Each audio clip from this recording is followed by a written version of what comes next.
그래요. 우리가 지난 시간에 이제 고대 수학사들을 얘기했었죠. 자, 오늘은, 고대 수학, 이 이제 근대 수학으로 넘어가는 과정에 대해서 얘기하도록 합시다. 최근에 나온 책 중에서 이 문명과 수학, EBS에서 특집으로 나온 드라마에 관련된 그 작가와 그 또 PD가 특집을 만들면서 그 모은 자료들을 근거로 해서 수학자의 감수를 받아서 잘 정리한 내용이 나온 책이 새로 나와서 그걸 보고 자료를 만들었고, 또 올해 이 수학, 문화 속의 수학이라는 책이 최근에 나와서 여기 있는 내용들이 새로운 내용들이 있어서 그래서 그 내용들을 설명해 줄게요. 자, 다음 페이지로 갑시다. 여기에 보면 이게 뭐냐면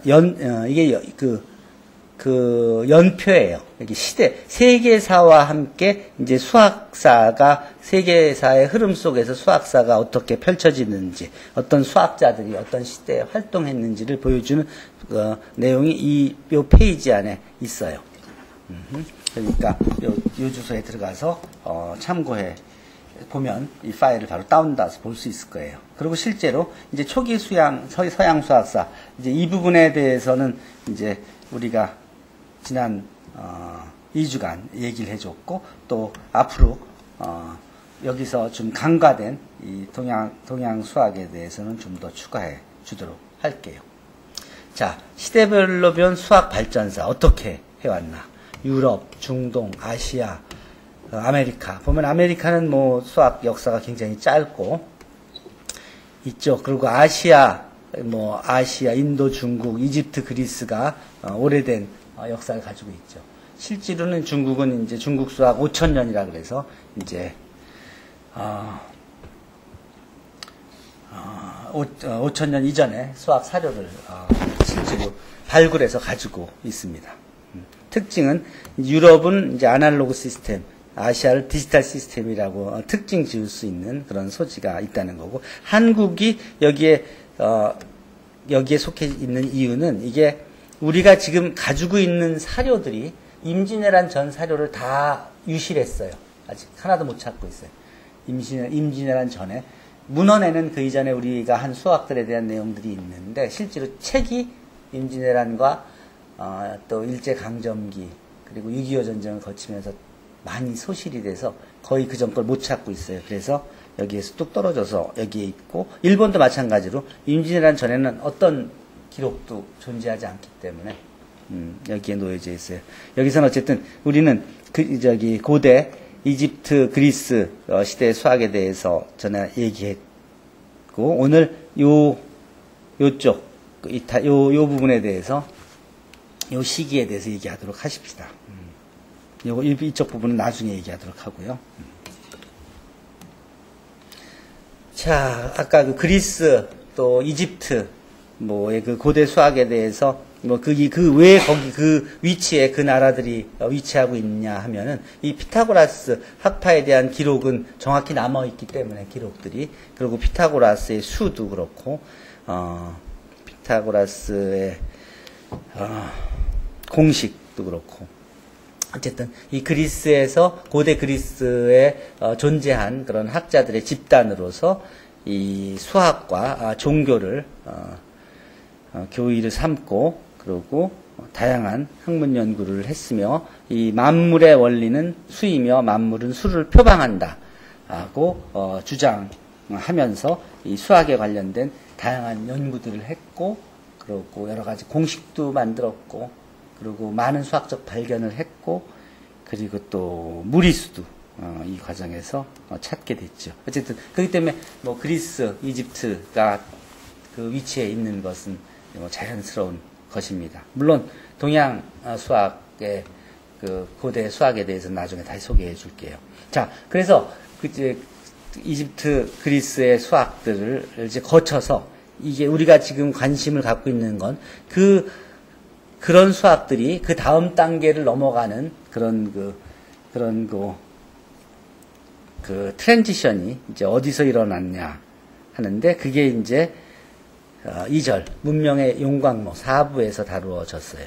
이게 한쪽이 어둠에 묻힐 때 다른 한쪽에선 광희가 샘솟았다.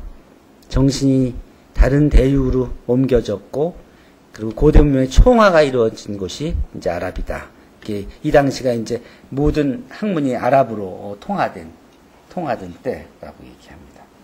실제로 유클리드 기하학이 존재하다가 사라져서 그런 문명의 흔적이 남아 있지 않을 때 그때 그것을 발굴해서 다시 새로운 문명을 세운 이 아랍 그리고 그 수학자들의 얘기인데 기원전 4세기에 이 페르시아 제국이 멸망하고 그리스를 있는 로마와 페르시아 지역에서 이 전쟁이 이어졌고 이 천여 년에 걸친 싸움들이 있었으며 이게 결국은 아랍의 군대가 이 페르시아를 멸망시킨 후 7세기에 이슬람 제국을 건설하게 됩니다. 이때 수학을 포함한 아랍 학문의 최전성기가 일어나는 이 아바스 이 왕조가 탄생하고 이때 얘기들을 이제 이 EBS 특집에서 크게 다루었는데 이 책에서는 어떤 얘기로 했냐면 이 아바스 왕조의 알마문 왕자가 이 꿈에서 아리스토텔레스를 만나서 토론을 하다가 이게 우리가 추구해야 될 그런 방향이구나 하는 걸 깨우치고 이제부터 고대 현자들의 책을 수집해야겠다. 그래서 그것을 아랍말로 번역해서 모든 사람들한테 읽도록 하겠다. 하고 이 꿈에 깨서 그런 생각을 하고 그리고 실제로 이제 이 그런 외국 다른 주위의 나라들에 있는 선현들의 그런 문헌들을 모아서 아랍말로 번역하면서 이 학문을 그라운드를 세웠다는 이 얘기가 사실인지 아닌지는 모르지만 어쨌든 그 왕이 이제 그런 의도로 학문 도서관을 만들었다는 그런 얘기가 있습니다. 어쨌든 이 수도 이슬람 제국의 수도 바그다드를 중심으로 이 아바스 왕조에서 이 성을 만들 때도 이 유클리드의 기하학을 참고해서 완벽한 원의 형상으로 만들고 도시는 기하학적인 질서와 점성술의 원리에 따라서 설계하고 왕립 도서관을 재건하고 그리고 이 지혜의 집, 이게 지혜의 집의 사진인데 이 지혜의 집으로 이루는 이 도서관을 만들고 실제로 이제 아랍어로 쓰인 그런 책들이 여기에 차곡차곡 쌓이게 됩니다. 고대 메소포타미아, 그리스, 페르시아, 인도의 학문이 다 아랍에서 아랍말로 번역되면서 모여서 정리되고 철학, 수학, 천문학, 과학에 이르는 모든 문헌이 수집되고 또 번역되고 또 학습되고 하면서 하나로 통합된 그런 학문으로 발전하고 그리고 이 아랍 안에서 새롭게 주조가 됩니다. 이 당시에 여러 가지 상황을 보면 이 인종적 그런 학문에 있어서는 이 인종의 배리어가 없이 여러 다양한 분야 번역을 하려 그러면 그 나라 말을 아는 사람들이 필요하니까 당연히 사람들이 오고 가면서 조언하고 서로 디스커션하고 했을 테니까 이 바그다드 어디에서나 유태인, 기독교인, 페르시아인, 메소포타미아 학자들이 다 즐비했고 그리고 거리에서 거침없이 서로 학문을 논했다고 합니다. 즉 아랍은 당시 인종과 학문의 용광로였다고 하는 것입니다. 이때 그리고 이게 기록 문화의 근거인데, 옛날에는 이 종이가 나오기 전에는 이 점토에 또는 이 파피루스에 또는 대나무에 이런 이제 글을 쓴 그런 기록들이 남아 있고 지금, 그리고 이제 종이가 2세기에 아시아에서 만들어져서, 그래서 아시아에서 널리 쌓이기 시작했고, 그 다음에 이 중국의 종이가 서양으로 이제 수출되면서, 그러면서 펄프를 사용하는 방법으로 발전됐고, 20세기에는 뭐 지금은 뭐 합성지, 중성지, 부직포 등 뭐 나무뿐만 아니라 석유를 이용해서도 만들어서 기록을 하게 되죠. 계산은 옛날에는 눈으로 암산을 하다가 손가락 등 또는 돌들, 나무 등 대나무나 뭐 뼈 등 또 아바쿠스, 뭐 주판, 계산기, 컴퓨터 등 이런 그 도구를 이용하면서 계산을 했고, 또 종이를 이용해서 손으로 쓰면서 종이 위에 또는 모래 위에 이렇게 글로 써가면서 계산을 하는 식으로 발전해 왔죠. 이제 그 계산기의 이제 예가 이 로마의 아바쿠스죠. 모양이 지금도 보면 주판의 모양하고 거의 비슷하죠. 이게 어떻게 유래됐는지를 보면, 이 아바쿠스는 이 서양의 문물이었는데, 이게 실크로드를 타고 2세기에 중국으로 수입된 겁니다. 그리고 그것이 17세기에 일본으로 다시 수출된 거고, 그게 이제 주판으로 발전돼서 우리가 19세기 말에, 19세기에 또 우리는 이걸 또 굉장히 많이 사용했죠. 사실 20세기 중반에 나도 이걸 필수로 배워서 뭐 어느 정도 수준까지 주판을 이용해서 모든 학생이 다 다룰 수 있게끔 필수 과목이다시피 했었으니까. 그에 비해서 이 필산, 손으로 하는 계산들은 인도에서 시작돼서 이게 아랍을 거쳐서 유럽으로, 이탈리아로 수출된 그런 예지요. 어쨌든 유럽은 아시아에서 필산법을 수입했고, 아시아는 유럽으로부터 아바쿠스 주판을 이제 수입하면서 서로 동양과 서양이 이 경제적인 교류뿐만 아니라 무역뿐만 아니라 자연스럽게 학문, 특히 수학에서도 이 교류가 있었고 서로에게 상호 영향을 미쳤던 것입니다.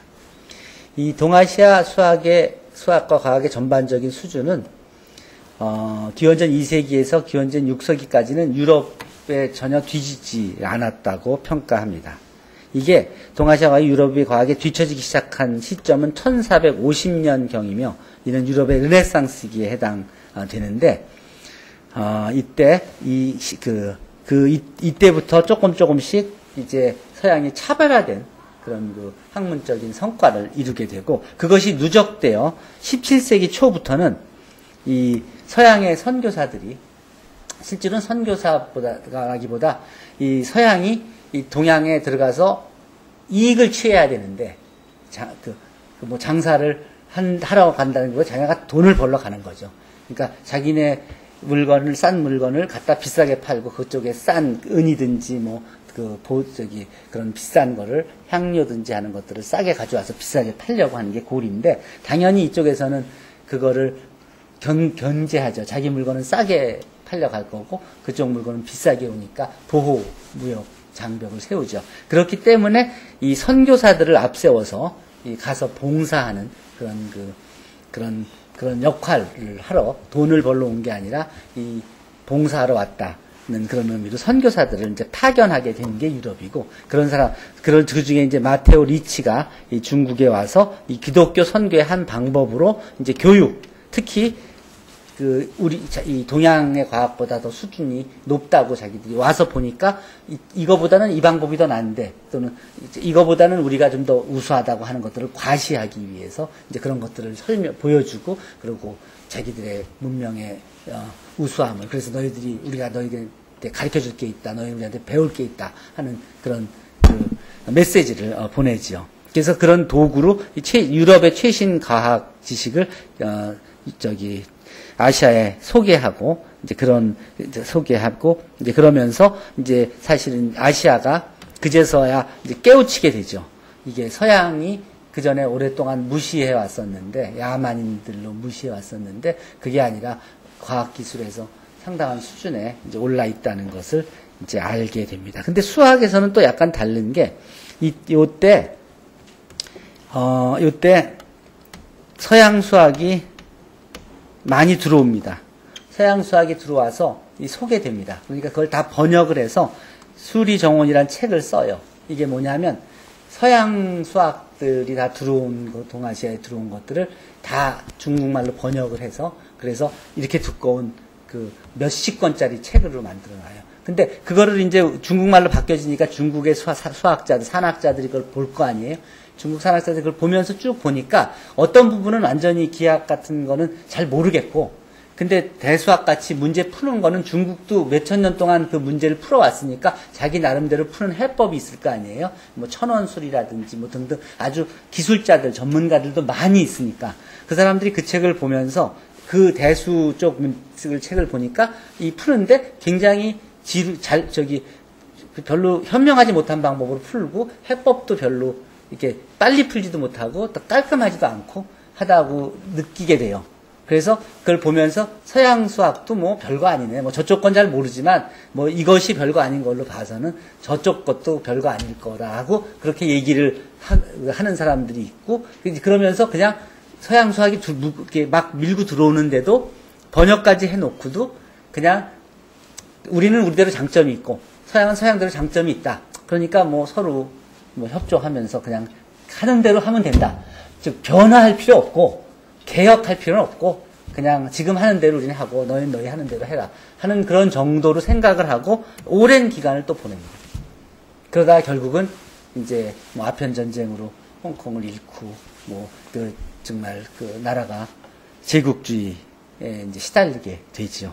어쨌든 이 당시까지만 해도 이 동아시아와 서양 사이에는 그렇게 수학이나 물리학이나 천문학 1640년까지도 큰 차이가 있는 건 아니고 서로가 뭐 특징이 있고 서로가 장단점이 있는 정도로 이해했던 것입니다. 자, 근데 우선 서양 근대 수학 발전 과정을 보면 이 중세에 이르러서 서양 수학은 맥이 끊기고 퇴보한 방면 지중해를 장악하고 동아시아, 인도, 그리스, 유럽 문화가 모두 모인 이슬람 수학은 9세기의 전성기를 이룬다. 그리고 이 서기 661년에부터 100년에 걸쳐 동쪽으로는 인도의 인더스강 지역, 그리고 서쪽으로는 스페인의 피레네 산맥까지 동서에 걸친 광대한 영토를 이제 이슬람이 점령하게 됩니다. 이것을 이슬람 제국 또는 사라센 제국이라고 하고, 이제 바그다드와 이쪽 코르도바를 각각 수도로 하는 두 개의 왕국을 중심으로 이제 지중해를 완전히 장악을 하고 동서 무역을 독점합니다. 유럽 사람들이 이 아시아에 가서 그 아시아 무역을 하려고 하면은 여기를 통과해야만 되니까 이 굉장한 여기를 장악하고 있는 이 아랍은 큰 영향력을 발휘했죠. 이때 이 무역의 가장 이 무역에서 굉장히 필요로 했던 게 뭐였다고 기억하고 있어요. 대국불기를 아마 봤으면 이해할 텐데. 유럽에서 이 아시아에 무엇이 필요했었다. TV에서도 여러 번 나왔는데. 무엇을 필요로 했었을까요?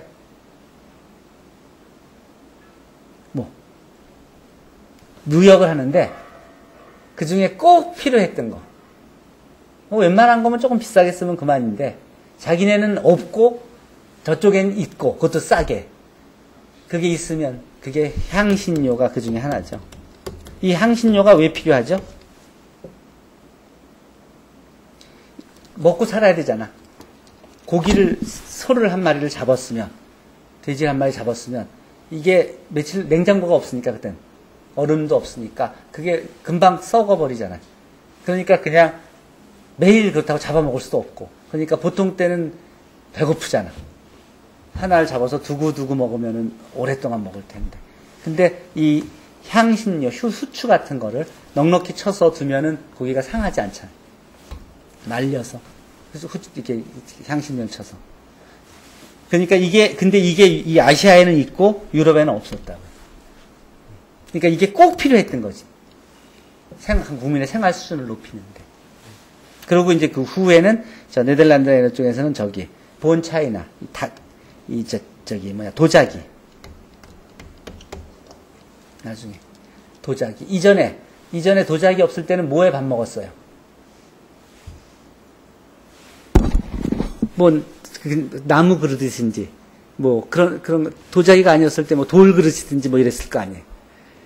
근데 도자기 이 나무 그릇에다 먹을 때 그게 축축하고 그러면 영국 같으면 비도 많이 오고 그러면 거기에 곰팡이도 쓸고 병균도 있고 그럴 거 아니에요. 아무리 닦아도 물도 깨끗하지도 않을 거고 거기다가 매번 해서 먹고 하루에 3끼씩 먹고 그러려면은 그게 당연히 부패하고 그러고 위험하지. 근데 자기는 어때? 물로 한 번만 닦으면 그냥 아주 크리스탈 클리어하죠. 깨끗하지. 그러니 귀족이라든지 이런 사람들이 이 나무 그릇에 밥 먹는 사람하고 이 자기에 밥 먹는 사람하고는 완전히 차이가 나죠. 근데 우리나라 같으면 뭐 고려자기든지 뭐 이조자기든지들 얼마나 오래전부터 우리는 그 도자기를 이용해서 그걸 사용해서 생활 수준을 유지했어요. 여긴 그런 게 없었잖아요, 여러분. 오래전까지. 자, 이 도자기가 그래서 이제 이게 본 차이나가 차이나 게 아니에요. 본 차이나 유럽에서 만든 상표지. 아시아에서 가져간 도자기의 기술을 가지고 기술자들 데려가고 수입해가고 해서 거기서 만들어서 유럽에 판 거죠. 실제로 일본이 그 네덜란드하고 무역을 하면서 총을 사와야 되잖아요. 뭘 팔고 사왔겠어? 일본이 우리나라 임진왜란 때 그 이전도 그렇지만 임진왜란 때 우리 도자기 공들을 많이 잡아갔죠. 그 이유가 뭐야? 유럽 사람들이 와서 도자기를 엄청나게 비싸게 사가니까 도자기가 있으면 총하고 바꿔주잖아. 그러니까 그 좋은 도자기를 만드는 것이 필요하다는 걸 알았죠. 그러니까 한국에 조선에 임진왜란 때 왔을 때 가져간 게 3가지, 그러니까 약탈해 간 게 3가지가 있는데 일본 수학 사학자가 외국 학회에서 얘기하는 거를 들었는데 일본이 임진왜란 때 한국에서 약탈해 간 여러 가지 중에서 그 일본을 뒤바꾼 그 위대한 3개의 그 약탈물이 있대요. 그 세 번째가 뭐? 그게 도자기예요. 도자기가 바로 돈이 되는. 그래서 바로 무기를 살 수 있는. 두 번째가 뭐?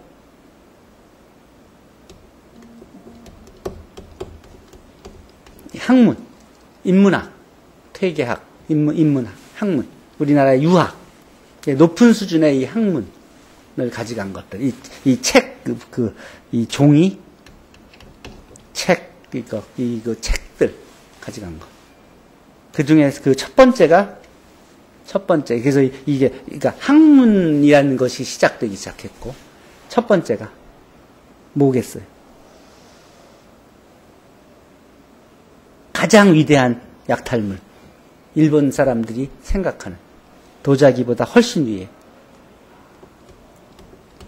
이게 산악책이었대. 이 나라를 일제시대, 임진왜란 때 우리나라에 와서 엄청난 산악책들을 다 약탈해서 갔는데, 처음에는 그 의미를 잘 몰랐지만, 이게 가만히 보니까 다른 것들은 자기 나라에서도 이전에 좀씩 있고, 좀 이렇게 흉내는 내고 또 와서 소개도 하고 해서 알고 있었던 것인데, 이 조선의 산악책들은 그 생전 보지 못하던 그런 책들. 그리고 이 내용들이 엄청난 충격을 줬대요, 일본인들한테. 일본.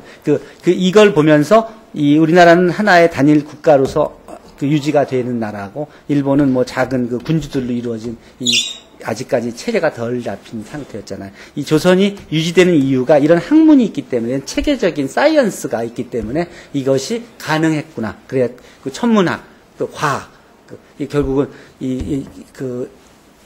중세까지는 과학이라는 게 수학과 천문학밖에 없었기 때문에 그 안에 다 모든 과학이 다 포함되는 거였거든요.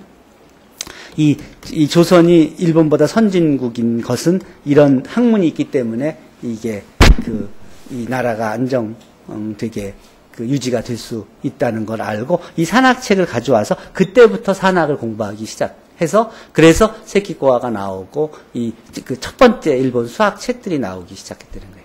일본 수학자가 얘기를 한 내용이에요. 이 산학이 그만큼 중요해요. 이게 일본인들이 가져간 그런 그 임진왜란을 통해서 가져가서 이후로부터 일본이 차근차근히 발전하기 시작해요. 경제력으로도 그렇고 군사력으로도 그렇지만 학문적으로나 그리고 수학에서도 이제 체계를 틀을 잡아가는 거예요. 그리고 그게 얼만큼 이루어지고 나서 결국은 이제 제국으로 바뀌어서 한국을 식민지화하고 그 공격하게 되는 것이죠. 어쨌든 그 근거를 주는데 수학이 그만한 영향을 미쳤습니다. 어쨌든 그렇게 해서 온 세계의 학문들이 이제 이 아랍에서 이제 모이기 시작하는데, 이 바그다드에 둔 바그다드에 분 인도의 바람. 여기서 특징이, 인도인 학자들이 이제 바그다드의 칼리프 궁전을 방문했는데, 이 사람들이 이 산스크리스토, 인도어로 된 이제 과학 도서를 이제 가지고 왔어요. 수학사가들은 이 책이 브라마 굽타의 이 책이었을 거라고 얘기하고, 여기에는 이제 인도의 천문학과 수학이 담겨져 있었는데, 그래서 인도 과학이 이슬람 제국 초기의 학문에서 이제 수용이 되면서 이제 발전하기 시작합니다. 힌두교 학자들이 삼각것과 방정식을 가르쳐줬고, 일식과 월식을 예측하는 천문학 지식도 가르쳐줬고, 그리고 등등 가르쳐줬는데 그 중에 가장 중요한 것이 이 수체계. 인도의 이 수체계가 0부터 9까지 10개 숫자로 이제 모든 단위를 표현할 수 있는 이것이 이제 이슬람에 처음으로 소개된 것입니다. 이게 바그다드에서는 이런 식으로 이제 인도 숫자가 이런 거였는데, 이것이 아라비아로 가면서 이런 식으로 조금씩 모양을 바꿨고, 그 다음에 11세기에 돼서 이제 이런 식으로 유럽에서는 이런 식으로 바뀌고, 15세기에 이게 이런 식으로 바뀝니다. 그래서 이게 이게 인도 숫자가 이 과정을 거치면서 이제 우리가 지금 쓰고 있는 이 숫자로 확정이 돼서, 그래서 이것을 이제 인도 아라비아 숫자라고 부르게 되죠. 사실은 이제 인도에 뿌리를 두고 있는 건데, 이제 아라비아 사람들이 영향이, 그냥 워낙 컸으니까, 인도 아라비아 숫자라고 이름을 붙이는 거를 막지 못했죠.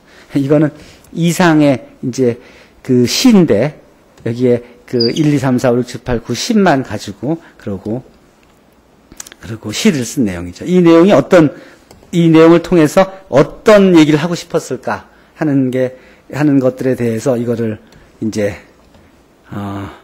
연구도 하고 그럽니다. 누가 하겠어?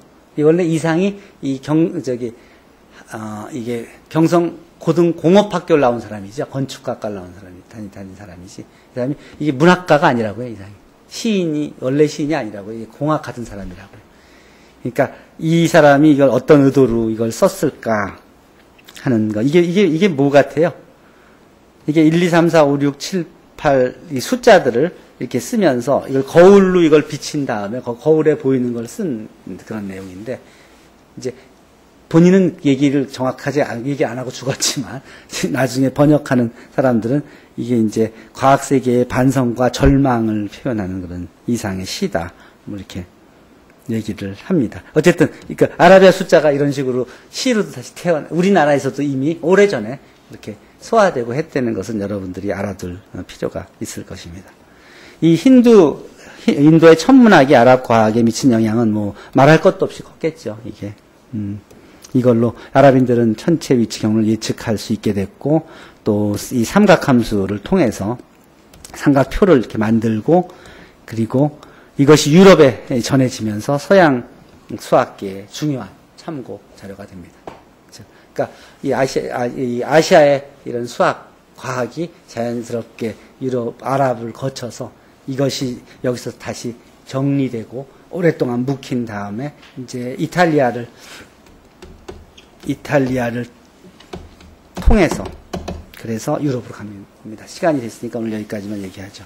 이때 이 아랍 수학이 이탈리아로 넘어가는 과정, 이때 기여한 사람이 누구예요?